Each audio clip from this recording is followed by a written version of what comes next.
Hello बेटा। बेटा आज हम अपना नया टॉपिक स्टार्ट करने जा रहे हैं जिस टॉपिक का नाम है हाइड्रोजन बॉन्डिंग। ठीक है। इससे पहले जो भी बॉन्ड्स आए थे बेटा हमने सब स्ट्रॉन्ग बॉन्ड्स के अंदर की बात करी थी या प्राइमरी बॉन्ड्स की बात करी थी। जैसे हमने कोवेलेंट बॉन्ड पढ़ लिया था, आयनिक बॉन्ड पढ़ लिया था। ठीक है। मेटेलिक बॉन्ड की अपन ने बात करी थी, आयनिक बॉन्ड हमने देखा था। अब यहाँ पे जो बॉन्ड आता है बेटा वो है तुम्हारा हाइड्रोजन बॉन्ड। कौन सा बॉन्ड है? Hydrogen bond.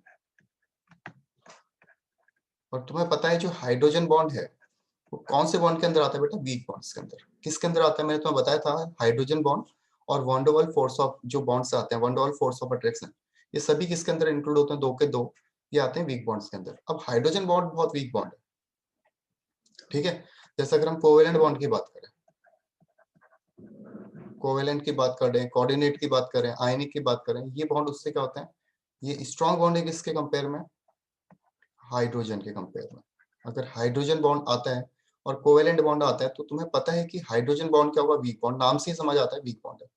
बट अगर हाइड्रोजन और वॉन डर वाल्स की बात करें तो हाइड्रोजन इसके कंपेयर में स्ट्रॉन्ग होगा। समझ गए? वीक बॉन्ड में भी अगर हाइड्रोजन और वैन डर वाल्स की हम बात करें तो हाइड्रोजन क्या होगा? ज्यादा स्ट्रॉन्ग होगा। किसके कंपेयर में? वैन डर वाल्स के। मतलब वीक में भी क्या है? थोड़ा अगर ज्यादा वीक की बात करें, कंपेयर करें, तो कौन हो जाएगा? Van der Waals bond. ठीक है। अब एक्चुअल में हाइड्रोजन बॉन्ड होता क्या है बेटा? हाइड्रोजन बॉन्ड को हम एच बॉन्डिंग भी बोलते हैं। क्या बोलते हैं? H bonding. इसमें होता क्या, थोड़ा ध्यान से समझना। जब कोई एलिमेंट ए मोर इलेक्ट्रोनेगेटिव एलिमेंट से अटैच्ड होता है, ए क्या बेटा? हम बात कर रहे हैं हाइड्रोजन बॉन्ड की, हाइड्रोजन ही लेंगे। ठीक है। जब हाइड्रोजन क्या होता है? मोर इलेक्ट्रोनेगेटिव एलिमेंट से अटैच्ड होता है। कौन कौन से हो सकते हैं? फोन, एफ, ओ एंड एन। तीनों की इलेक्ट्रोनेगेटिविटी बहुत ज्यादा है। जैसे अगर हम एफ की बात करें, इसकी इलेक्ट्रोनेगेटिविटी होती है 4। ऑक्सीजन की अगर बात करेंगे 3.5। और अगर नाइट्रोजन की बात करेंगे तो इसकी इलेक्ट्रोनेगेटिविटी होती है 3। ठीक है। तो जब हाइड्रोजन मोर इलेक्ट्रोनेगेटिव एलिमेंट से अटैच्ड होता है, इलेक्ट्रोनेगेटिव एलिमेंट से अटैच्ड होता है, ठीक है, इस टाइम पे कैसे अटैच्ड है? कोवेलेंटली बॉन्डेड है।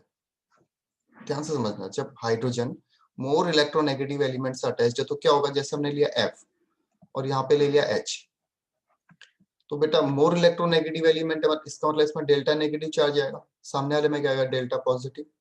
जितना इलेक्ट्रोनेगेटिव होगा पोलर उतना ज्यादा होगा, या पोलरिटी उतनी ज्यादा होगी बॉन्ड की। यही बात कर रहे थे, जितना ज्यादा इलेक्ट्रोनेगेटिव उस बॉन्ड की पोलरिटी उतनी ज्यादा, तो ये क्या होगा? उतना ज्यादा डेल्टा नेगेटिव होगा। तो सामने वाला क्या हो जाएगा बेटा? Hydrogen delta positive. अब ध्यान से समझिए हम क्या बोल रहे हैं। जब हाइड्रोजन किसी इलेक्ट्रोनेगेटिव एलिमेंट से अटैच्ड है, उसी टाइम पे कोई दूसरा इलेक्ट्रोनेगेटिव एलिमेंट क्या करता है? इस हाइड्रोजन को अपनी ओर अट्रैक्ट करता है। जैसे इसके सामने से अगर आगे एफ या ओ या एन, तो यहाँ पे जो बॉन्ड बनेगा या यहाँ पे जो अट्रैक्शन फोर्स है इसको बोलते हैं हाइड्रोजन बॉन्डिंग। ऐसे समझने आएगा। देखो क्या बोल रहा हूं मैंने। क्या बोला? जैसे हाइड्रोजन है, ये मोर इलेक्ट्रोनेगेटिव एलिमेंट से अटैच्ड है, ओ एच। ठीक है। अगर हम वाटर की बात करें, वाटर का फॉर्मूला क्या होता है? H2O होता है। अगर हम बात करें वाटर का तो क्या फॉर्मूला आता है इसका? H2O। अच्छा, कभी सोचा वाटर लिक्विड है, सॉलिड क्यों नहीं है? पानी को पीते क्यों, खाते क्यों नहीं हो? ठीक है। या वो हवा क्यों नहीं है? तो जब भी हम वाटर की बात करते हैं हम बोल रहे हैं लिक्विड है। अब 9th क्लास में हम एक टर्म पढ़ के आ रखे थे, सॉलिड, लिक्विड और गैस। सॉलिड के पार्टिकल्स टाइटली बॉन्डेड होते हैं, लिक्विड थोड़ा दूर, गैस और ज्यादा दूर। तो वाटर में कोई ना कोई जो वाटर मॉलिक्यूल्स के बीच में फोर्स है, कोई ना कोई फोर्स काम कर रहा होगा, बट वो इतना स्ट्रांग नहीं है कि इसको सॉलिड में कन्वर्ट कर देगा। समझ रहे हो? तो अगर हम इसकी बात करें तो ऐसा कुछ दिखता है वाटर। यही बात करी थी हमने कि जब क्या बोल रहे थे, हाइड्रोजन किसी मोर इलेक्ट्रोनेगेटिव एलिमेंट से अटैच्ड हो। जैसे हाइड्रोजन किससे अटैच्ड है? यहाँ पे ऑक्सीजन से अटैच्ड है। तो उस टाइम पे कोई दूसरा मोर इलेक्ट्रोनेगेटिव एलिमेंट इस हाइड्रोजन के साथ हाइड्रोजन बॉन्डिंग बनाएगा। अब हम कहते हैं कि यहाँ पे भी आ गया H2O। ठीक है। एक वाटर मॉलिक्यूल ये था, दूसरा वाटर मॉलिक्यूल ये है। इसमें डेल्टा नेगेटिव चार्ज आएगा तो इसमें क्या आएगा? Delta positive charge. सामने वाले वापस से क्या है? डेल्टा नेगेटिव, तो इनमें क्या होगा? Delta positive. अब ये क्या करेंगे बेटा? एक दूसरे को हल्का सा इंटरेक्ट करेंगे। क्यों? क्योंकि क्या है? एक पॉजिटिव है और दूसरा क्या है? नेगेटिव। और क्या है? बहुत अच्छे से पॉजिटिव चार्ज होल्ड किया इसने, क्योंकि सामने वाला मोर इलेक्ट्रोनेगेटिव है। ठीक है। तो यहाँ पे बेटा एक फोर्स ऑफ अट्रैक्शन काम करता है, एक फोर्स काम करता है अट्रैक्ट करने के लिए, जिसको हम बोलते हैं हाइड्रोजन बॉन्डिंग। समझ गए बात को? O और H के बीच में जब हमने H2O बनाया था, ये हाइड्रोजन बॉन्ड नहीं था, ये तो क्या था, कोवेलेंट बॉन्ड था। ठीक है बेटा, जब हमने इस बॉन्ड की बात करी थी, ये बॉन्ड तो क्या था, कोवेलेंट बॉन्ड था। तुम्हें पता है कि इलेक्ट्रॉन्स की शेयरिंग से बना था ये बॉन्ड। ठीक है, बट यहाँ जो बॉन्ड बना है H पॉजिटिव और OH नेगेटिव के बीच में, ये बॉन्ड क्या कहलाएगा बेटा, हाइड्रोजन बॉन्डिंग। और हाइड्रोजन बॉन्ड को हमेशा बेटा किससे दिखाया जाता है, डॉटेड लाइन से। समझ आती बात है? ठीक है, एक एग्जांपल लेते हैं इसका। सपोज हमारे पास है HF, ठीक है, फिर है HF, हाइड्रोजन फ्लोराइड। अब ऐसा तो है नहीं कि हाइड्रोजन फ्लोराइड केवल एक HF से मिलकर बना होगा, ऐसा तो होगा नहीं। तो यहाँ पे क्या होगा, डेल्टा नेगेटिव चार्ज होगा बेटा, और यहाँ पे डेल्टा पॉजिटिव, यहाँ पे delta positive, delta negative, delta positive, delta negative. यही बात बोल रहे थे, जब हाइड्रोजन मोर इलेक्ट्रोनेगेटिव एलिमेंट के साथ अटैच्ड होगा, ठीक है, उस टाइम पे क्या करेगा, दूसरा हाइड्रोजन या दूसरा मोर इलेक्ट्रोनेगेटिव एलिमेंट इसको अपनी ओर अट्रैक्ट करेगा। ये जो बनी, इसको हम बोलते हैं हाइड्रोजन बॉन्डिंग या H बॉन्डिंग। क्या बोला जाता है, हाइड्रोजन बॉन्डिंग या H बॉन्डिंग। यहाँ जो बना बेटा बॉन्ड है, यह हाइड्रोजन। और इसी कारण क्या है, ये हल्का सा फोर्स ऑफ अट्रैक्शन के कारण ही ये किस में कन्वर्ट हो जाएगा, लिक्विड में कन्वर्ट हो जाएगा। वाटर के साथ भी सेम ऐसे ही केस है। वाटर के भी क्या है, ऑक्सीजन दूसरे हाइड्रोजन को हल्का सा अट्रैक्ट कर रहे हैं, जिसके कारण वाटर क्या होता है बेटा, लिक्विड फॉर्म में तुम्हें मिल जाने वाला है। ठीक है, समझ आ गई बात, क्या बोल रहे हैं हम, hydrogen, hydrogen bonding. Weak bond है, ये बात तो समझ आता है तुम्हें। बट अगर वॉन्डरवॉल और हाइड्रोजन के बीच में कंपेयर करने के लिए बोला गया, तो वहां पे हमेशा याद रखना, जो हाइड्रोजन बॉन्ड है वो वॉन्डरवॉल से तो थोड़ा स्ट्रॉन्ग होगा, ठीक है, बाकी से वीक हो चलेगा। इसमें लिख सकते हो, when a hydrogen atom is bonded, when a hydrogen atom is bonded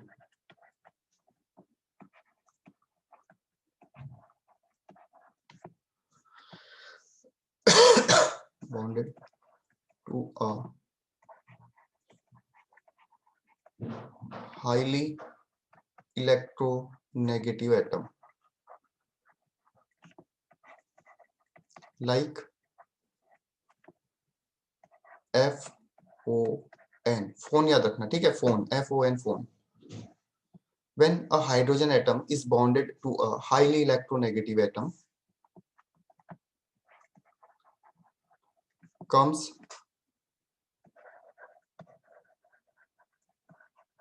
under the influence of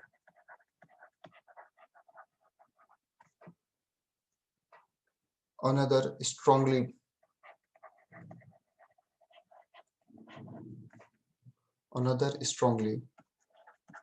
electronegative atom,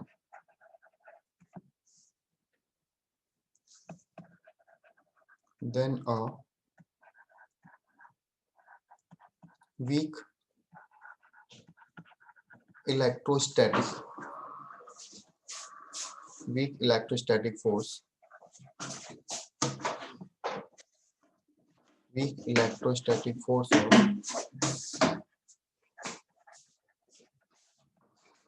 attraction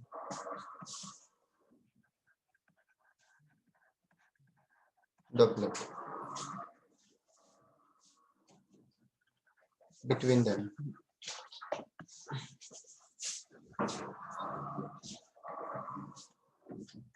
which is called as hydrogen bond. क्या बोल रहा है, ये जो हमने बात बोली सेम चीज है। When a hydrogen atom is bonded to highly electronegative element, जब हाइड्रोजन क्या है, हाईली इलेक्ट्रोनेगेटिव एलिमेंट के साथ अटैच्ड है, लाइक FON, लाइक फोन, ठीक है, तब क्या कर रहा है, comes under the influence of another strongly electronegative element. तब ये क्या कर रहा है, किसी दूसरे मोर इलेक्ट्रोनेगेटिव एलिमेंट के इन्फ्लुएंस में आएगा, तो उस टाइम पे यहाँ पे क्या होगा, वीक इलेक्ट्रोस्टैटिक फोर्स डेवलप होगा, जिसको बोला जाता है हाइड्रोजन बॉन्डिंग। ऐसा हो क्यों रहा है, क्योंकि सामने वाला मोर इलेक्ट्रोनेगेटिव है, ये क्या है, मोर, अगर ये मोर इलेक्ट्रोनेगेटिव है, ज्यादा डेल्टा नेगेटिव चार्ज आएगा, तो हाइड्रोजन में क्या आ जाएगा, मोर इलेक्ट्रो पॉजिटिव चार्ज, मतलब मोर इलेक्ट्रोपॉजिटिव का मतलब यहाँ पे ये है कि अगर सामने वाला इलेक्ट्रोनेगेटिव है तो हल्का सा जो डेल्टा नेगेटिव चार्ज है वो किस में डेवलप होने वाला है बेटा, हाइड्रोजन में। ठीक है, तो हाइड्रोजन क्या करेगा, मोर इलेक्ट्रोनेगेटिव एलिमेंट के साथ हल्का सा वीक फोर्सेस में आ जाएगा, जिसको हम बोलते हैं हाइड्रोजन बॉन्डिंग। समझ आ गई बात है? लिखना है इसको, लिख लो इसको, इसको लिख लेना बेटा। अब जो हाइड्रोजन बॉन्डिंग की हम बात कर रहे हैं, बार बार हम क्या बोल रहे हैं, एच बॉन्डिंग, हाइड्रोजन बॉन्डिंग। क्या बोल रहे थे हम कि वीक बॉन्ड है। अब वीक बॉन्ड कितना है बेटा, कि जो इसकी एनर्जी होती है वो 8 से 42 किलो जूल पर मोल होती है। मतलब कितनी, इतनी एनर्जी अगर इसको तुम प्रोवाइड कराओगे, केवल 8 से लेके 42 किलो जूल अगर एनर्जी प्रोवाइड कराओगे, तो ये जो एच बॉन्डिंग है ये क्या हो जाएगी बेटा, ब्रेक हो जाएगी। समझ आ गई बात? ये थोड़ा इंपॉर्टेंट पॉइंट है, स्टार बना के लिख लेना। बॉन्ड एनर्जी है हाइड्रोजन बॉन्ड्स की कितनी, 8 to 42 किलो जूल पर मोल, 8 to 42 किलो जूल पर मोल। और अगर किलो कैलोरी की बात करेंगे तो यह बेटा 2 to 10 किलो कैलोरी पर मोल, किलो कैलोरी पर मोल। ये किसकी बात कर रहे हैं, कैलोरी में, और ये बात कर रहे हैं जूल में। ठीक, आती बात समझ में? अब जो हाइड्रोजन बॉन्ड होता है बेटा, इसके अलग अलग टाइप्स होंगे, types of hydrogen bond. Types of hydrogen bond कौन कौन से टाइप होते हैं बेटा? जब भी हम हाइड्रोजन बॉन्ड की बात करेंगे तो दो टाइप का होता है। जो पहला हाइड्रोजन बॉन्ड होता है उसको बोलते हैं इंटरमॉलिक्यूलर। जो पहला हाइड्रोजन बॉन्ड है इसको बोला जाएगा इंटरमॉलिक्यूलर हाइड्रोजन बॉन्ड, सही है। और जो दूसरा बॉन्ड है बेटा इसको बोला जाएगा इंट्रामॉलिक्यूलर हाइड्रोजन बॉन्ड। ठीक है, इंटरमॉलिक्यूलर और इंट्रामॉलिक्यूलर। तो पहला हम बोल रहे हैं यहाँ पे इंटरमॉलिक्यूलर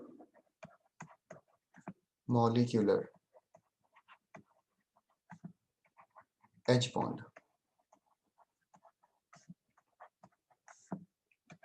अभी इंटर और इंट्रा में क्या डिफरेंस होता है? इंटर का मतलब है, इंट्रा का मतलब क्या होता है बेटा, अगर एक ही मॉलिक्यूल के अंदर हाइड्रोजन बॉन्ड बन रहा है, अगर किसी एक ही मॉलिक्यूल के अंदर हाइड्रोजन बॉन्ड बन रहा है तो उसको हम बोलेंगे इंट्रा मॉलिक्यूलर हाइड्रोजन बॉन्डिंग।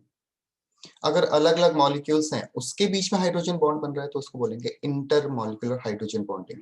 जैसे वाटर की बात करेंगे, वाटर का H2 एक मॉलिक्यूल है, H2O दूसरा मॉलिक्यूल है, ऐसे अनलिमिटेड मॉलिक्यूल्स हैं। ठीक है, इनके बीच में कौन हो रहा है, हाइड्रोजन बॉन्डिंग हो रही है, अलग अलग मॉलिक्यूल्स में हो रही है, तो उसको बोलते हैं इंटर मॉलिक्यूलर। इंट्रा का मतलब क्या है, किसी एक ही मॉलिक्यूल में होगी। ठीक है, समझ आ रही है? अब इसमें लिख लेना, ये समझ आ गया किसकी किसकी बात कर रहे हैं, इंटरमॉलिक्यूलर की जब हम बात कर रहे हैं। इंटरमॉलिक्यूलर की जब हम भी बात करेंगे तो हम क्या बोल रहे हैं, अलग अलग एलिमेंट्स के ऊपर ये हाइड्रोजन बॉन्डिंग होने वाली है। ठीक है, इसमें लिखना this type of hydrogen bonding,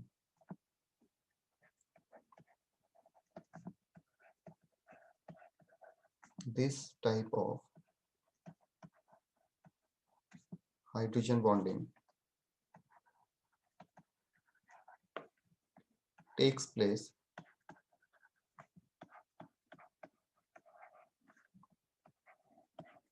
between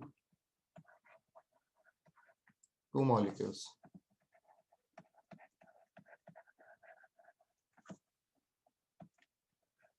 Example ROH। R यहाँ पे रहता है बेटा एल्काइल ग्रुप। ठीक है, कोई भी ऑर्गेनिक ग्रुप यहाँ पे अगर लग रहता है, H2O, ROH सिंगल बॉन्ड ले सकते हैं, वैसे हमने ROH ले लिया है। ठीक है, और ये कैसे रहेगा, ROH इस तरीके से रहेगा, और H2O कैसे रहेगा बेटा, H और डैश करके H2 सिंगल, सॉरी H, ये रहेगा, ये भी हमने बात करी थी। तो हम क्या बोल रहे हैं कि this type of hydrogen bonding take place between two molecules, मतलब दो मॉलिक्यूल्स के बीच में जो बॉन्डिंग हो रही है उसको हम क्या बोल रहे हैं बेटा, inter molecular hydrogen bonding. Hydrogen bond समझ आ गया, एक वीक इलेक्ट्रोस्टैटिक फोर्स है। ठीक है, जो किसके बीच में लग रहा है, हाइड्रोजन और मोर इलेक्ट्रोनेगेटिव एलिमेंट। और हाइड्रोजन बॉन्डिंग कहाँ पे हो रही है, केवल F O और N के साथ। किसी किसी केस में क्लोरीन के साथ भी होती है, ठीक है, वो मैं बताऊंगा तुम्हें, बट जनरली अगर हम बात करें FON, फोन के साथ ही हाइड्रोजन बॉन्डिंग होती है।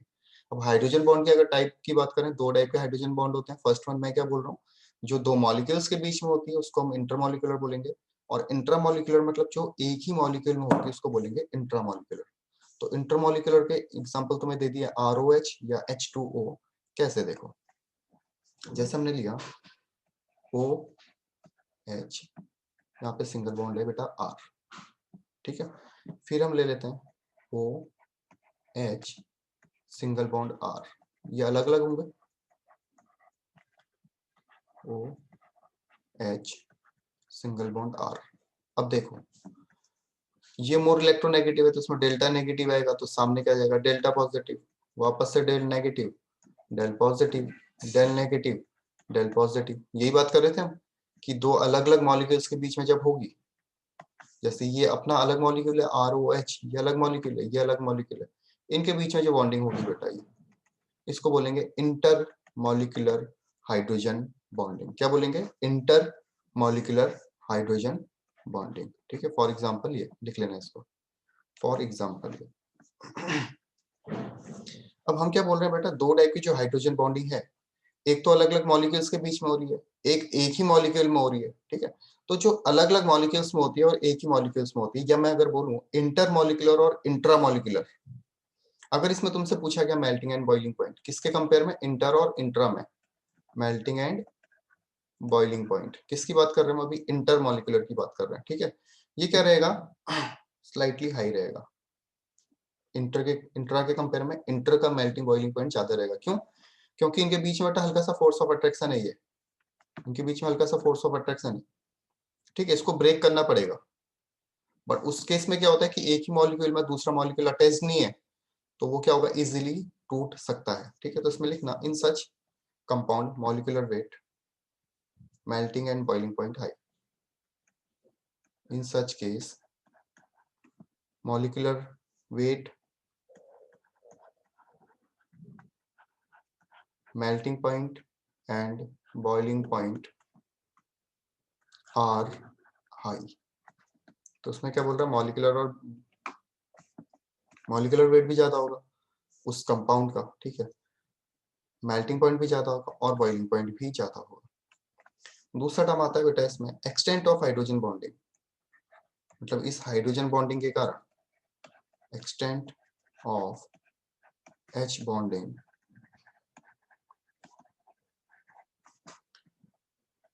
इंक्रीज, मतलब अगर हाइड्रोजन बॉन्ड इंक्रीज होगा तो इसकी विस्कोसिटी जो भी होगी, विस्कोसिटी टर्म पढ़ा है, विस्कोसिटी क्या होगी बेटा इसकी, और डेंसिटी, ये दोनों ज्यादा होगा, ठीक। ये बात समझ आ गई, पहली वाली जो मेल्टिंग और बॉइलिंग पॉइंट की बात कर रहा हूँ। जब इंट्रामॉलिक्यूलर बोलेंगे तब ज्यादा समझ में आएगा। अभी समझो एक एटम ये था, दूसरा एटम ये था, एक दूसरे को हल्का सा अटैच्ड किए हुए हैं, ठीक है, तो इसको मेल्ट करना डिफिकल्ट रहेगा क्योंकि इनके बीच में फोर्स है। जबकि अगर हम दूसरे इंट्रा की बात करें, इसमें एक ही मॉलिक्यूल है, इसी में हाइड्रोजन बॉन्ड है, दूसरा मॉलिक्यूल अलग है, तो ये दोनों फ्री हैं, ये भी फ्री है, ये भी फ्री है, बीच में कोई इंटरेक्शन नहीं है, ठीक है, कोई भी फोर्स काम नहीं कर रहा है, तो ये बॉन्ड क्या रहेगा, इजीली मेल्ट हो सकता है, बॉइलिंग पॉइंट इसका कम होगा, बट इंटरमॉलिक्यूलर में अटैच्ड है, ठीक है, इसी कारण इसका melting and boiling point high होता है। सेकंड हम क्या बोल रहे हैं, हाइड्रोजन बॉन्डिंग बढ़ेगी तो विस्कोसिटी बढ़ेगी और डेंसिटी बढ़ेगी। विस्कोसिटी मतलब क्या है, अगर तुमने हनी लिया और वाटर लिया, ठीक है, फर्स्ट में डाल दो उसको, कौन तेजी से फ्लो करेगा, वाटर। क्यों, वाटर क्यों फ्लो कर रहा है, क्योंकि इसको विस्कोसिटी कम है, ठीक है। ये टर्म तुमने फिजिक्स के अंदर पढ़ा होगा, मैं बिल्कुल आसान लैंग्वेज में बता रहा हूँ तुम्हें। हनी और वाटर में अगर तुम उसको फेंकते हो फर्श में, ठीक है, तो जिसकी विस्कोसिटी ज्यादा है वो कम फ्लो करेगा, ठीक है, तो यहाँ पे हनी की विस्कोसिटी ज्यादा होगी। सेम अगर हम हाइड्रोजन बॉन्डिंग की बात करें, तो जहाँ पे तुम्हें दिखेगा इंटरमॉलिक्यूलर, उसकी विस्कोसिटी भी ज्यादा होगी, डेंसिटी भी ज्यादा होगी, ठीक है। डेंसिटी क्यों ज्यादा होगी, क्योंकि किसी ना किसी फोर्स से एक दूसरे के करीब आ रहे हो, तो इस तरीके से हमारा जो बॉन्ड होता है इंटर मॉलिक्यूलर हाइड्रोजन बॉन्डिंग आता है, ठीक है। इतना करो बेटा, मिलते हैं नेक्स्ट क्लास में कुछ क्वेश्चंस के साथ और इंट्रामॉलिक्यूलर हाइड्रोजन बॉन्ड के साथ। तब तक एक बार तुम उसको पढ़ना कि इंट्रामॉलिक्यूलर क्या होता है, ठीक है। चलो बाय बेटा।